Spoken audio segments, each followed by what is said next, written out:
Shabbat Shalom, everyone. Welcome to Science Lab. The signs are happening because Jesus is coming. Every day we are looking at some of the signs that are happening around us. Today, we are going to see about the end-time signs in the nation of Israel. So much scientific research today is done under the relatively modern assumption that God does not exist, that science is incompatible with God and with the Bible. Even though scientists who do harbor some belief in God cast those beliefs aside once they enter the office at work. Is science incompatible with God?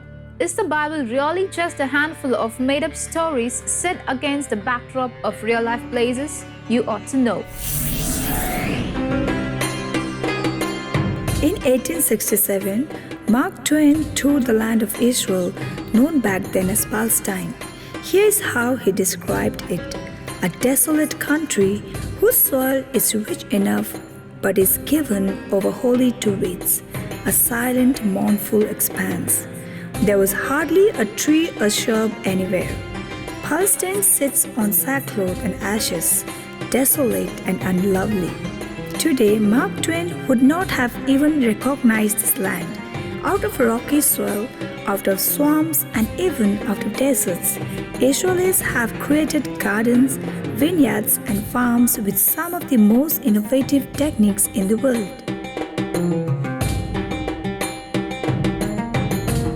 It's been said that the modern state of Israel was born on the kibbutz, so it's only natural that much of Israel's innovation was born there as well.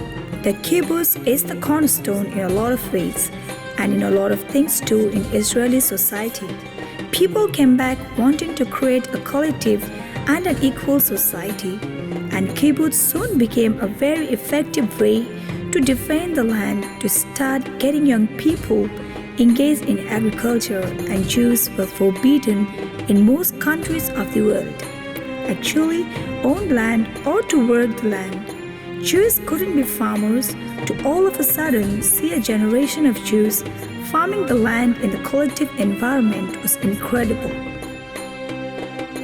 Before Israel even became a state, Jews by the thousands came to live there on the communal farms.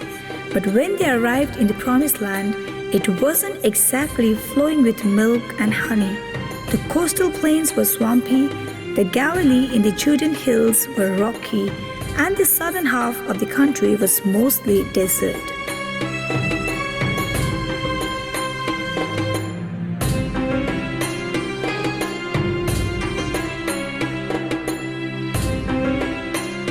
Since the people of Israel left their homeland 2,000 years ago, the area was mismanaged, so they want to preserve and re-inhabit this holy land.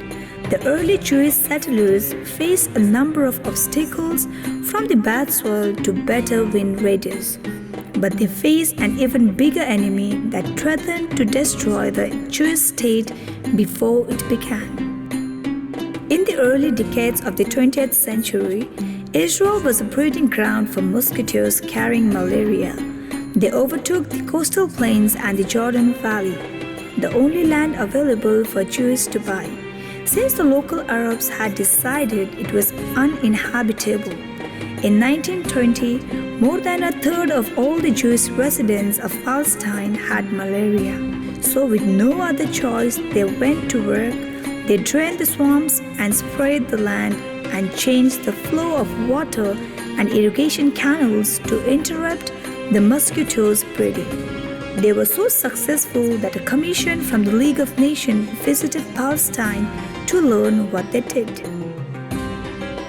Less than 20 years after Israel's statehood, the country was officially malaria-free. Once the threat of malaria was gone, Jewish settlers were free to focus on making the deserts bloom. In the coastal plains, citrus groves replaced the swamps and the Jordan Valley. Once the center of the malaria epidemic, now became the country's breadbasket. The Negev desert blooms with newly planted forests and vineyards, and the Arava desert, once the most arid part of Israel, became the site of a flourishing vegetable industry.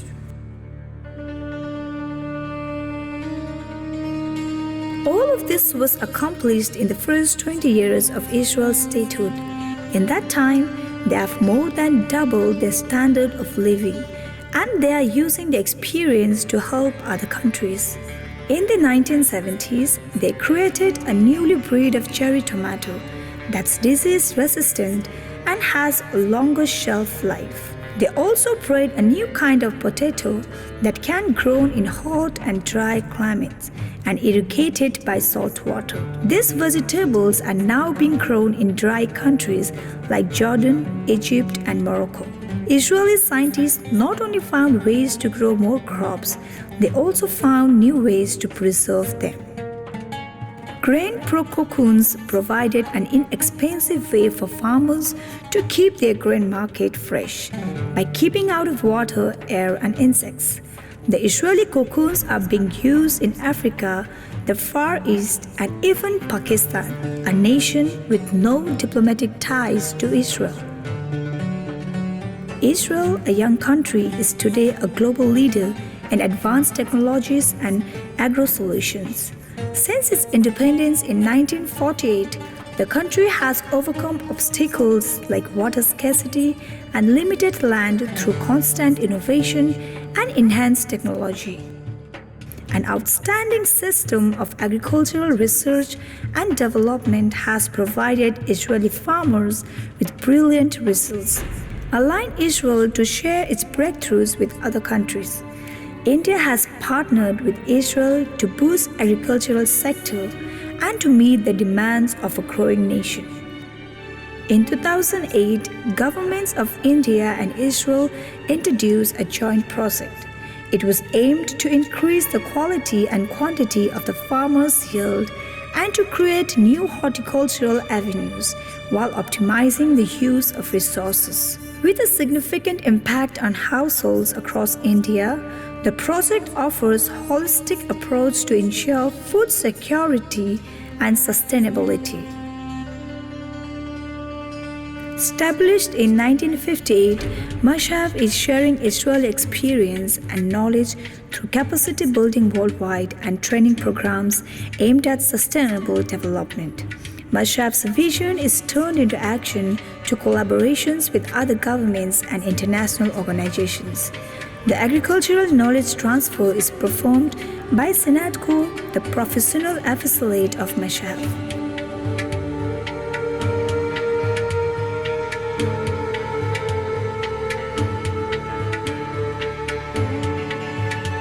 Even Palestinian farmers attend Israeli agricultural exhibition.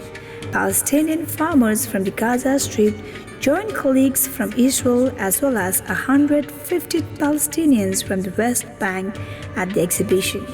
They were all able to explore a wide variety of workshops which exhibited new agricultural crops, effective techniques for the treatment of pests, and advanced new technologies in the field of agriculture.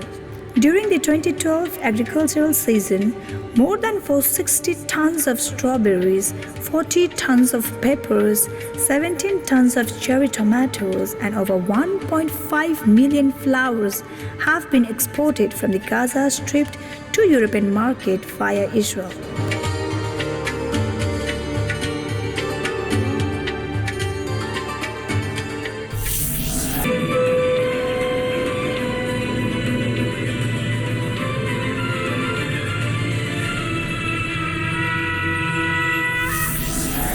Welcome back to Science Lab. The signs are happening because Jesus is coming.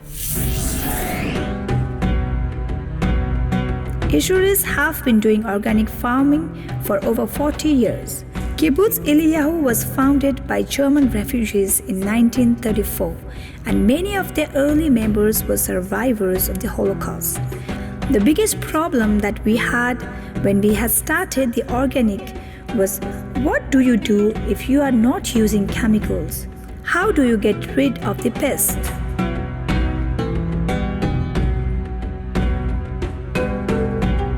The answer was to fight bugs with more bugs.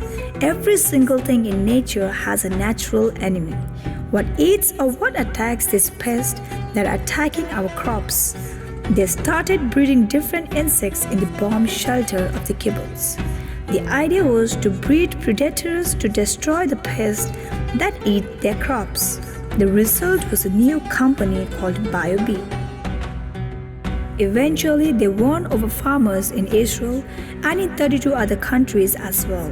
In California, 60% of the strawberry fields are treated with products from BioBee. The company also found a way to deal with other of the region's most devastating insects, the Mediterranean fruit fly.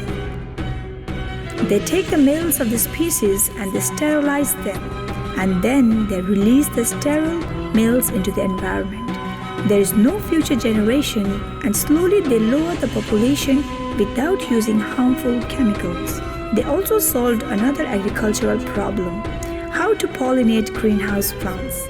The classic example is tomato plants. Tomato plants in nature in the field are pollinated by the wind. In Israel, the majority of our tomatoes are not growing in the fields but are grown in greenhouses.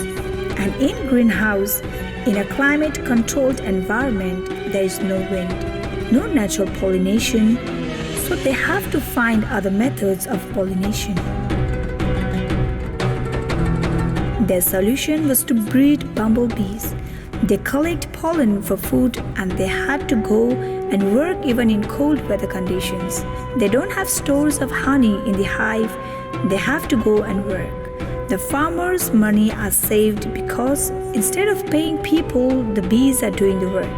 And the bees, unlike people, they don't miss a single flower. So, once the farmers started the bees for pollination, the yield of the tomato crops increased by 25%. In Hebrew it is said, "How great and wonderful are your creations, O God." This really shows that every single thing has a reason. There is a purpose for everything. These tiny little things, and look how much food they do for us, for the world, for the farmers, and also for the environment. It's really amazing. Farmers at Kibbutz Eliyahu not only targeted insects, they also found a creative way to get rid of rodents as well.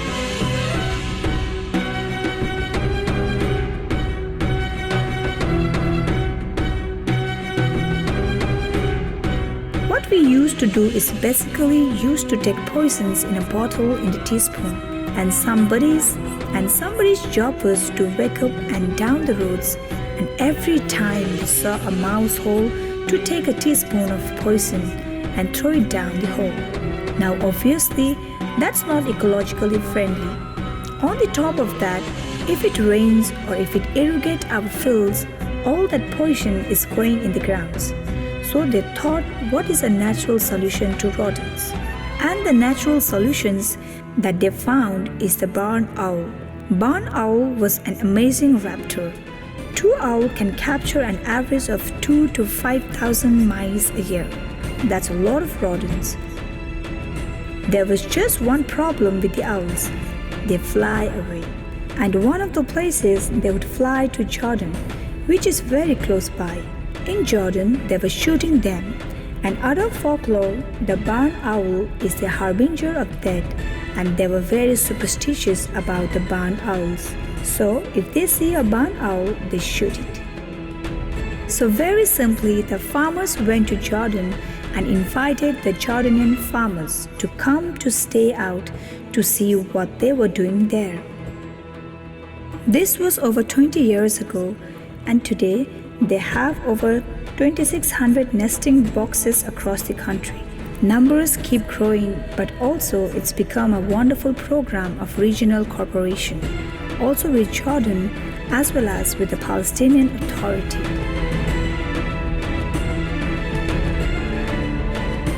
This has been an amazing success story. We tell the people it's not the dove bringing peace to the Middle East, it's the barn owl.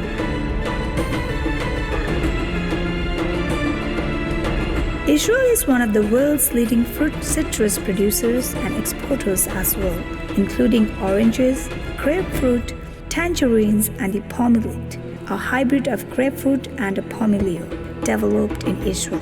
More than 40 types of fruits are grown in Israel. Israel is the leading producer of loquat after Japan.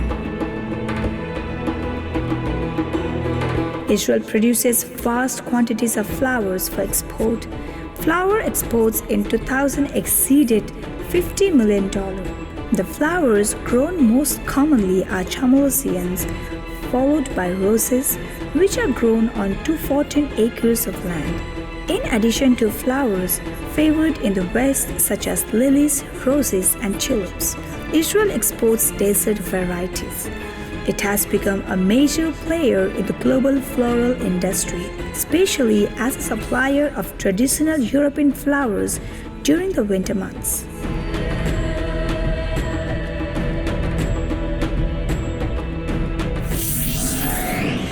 The Bible has received more criticism than any history book known to man. Yet no other book is like it, having been written so long ago by so many different authors in so many different locations and being proved accurate time and again. Truly, the Bible is a magnificent historical record matching perfectly with scientific discoveries. As much as people try to discredit the Bible through science, nothing has proved it false. Israel is the timepiece we should watch out for in these last days. By looking at what is happening in and around Israel, we will know at what time we are in. All these show that we are living in the crucial hour in the last days. What is mentioned in the Bible that are going to take place in the end times are taking place in our lifetime. All these happenings in Israel shows us that indeed we are living in the last days. Lord Jesus Christ is coming back again very soon. Thank you for watching this episode. Don't forget to tune into the Science Lab next time. Send us photos, videos, news and YouTube links which are worth sharing, and also send us your feedbacks to our email address sciencelab@angeltv.org.